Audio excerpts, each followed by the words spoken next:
The Republic of Republics, or American Federal Liberty, by P.C. Sense, Barrister, 4th edition, 1881.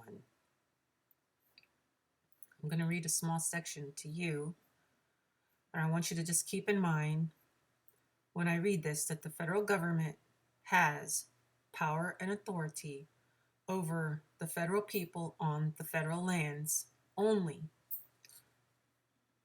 In conclusion, and this is his preface, in conclusion, it is to be hoped that the American people will speedily come again to know and feel that they are in form and life and action an association of republics, and to recognize their duty of preserving their sacred heritage and trust of liberty against centralization.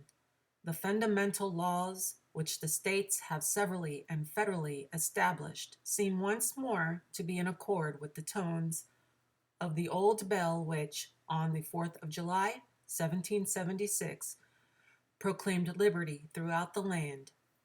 All patriotic hearts and hopes are in harmony, and our only political discords are the usurpations and excesses of those ephemeral creatures who fly for a measured while with imparted strength in the sunshine of popular favor, creatures who, as subjects and chosen servants of the commonwealths, are sworn to keep within those written limits which they daily transcend.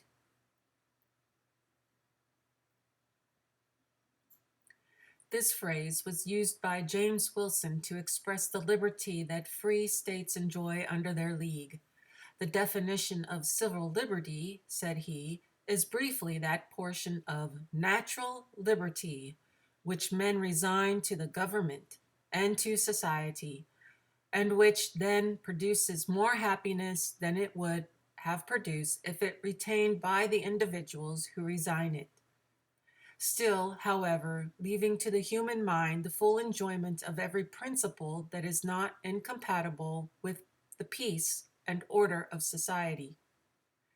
Here I am easily led to the consideration of another species of liberty which has not yet received a discriminating name, but which I will venture to term federal liberty.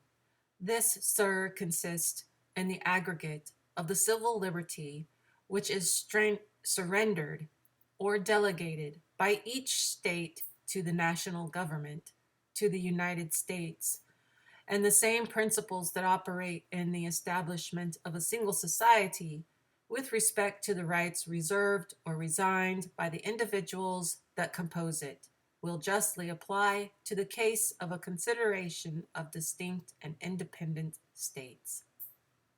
1787.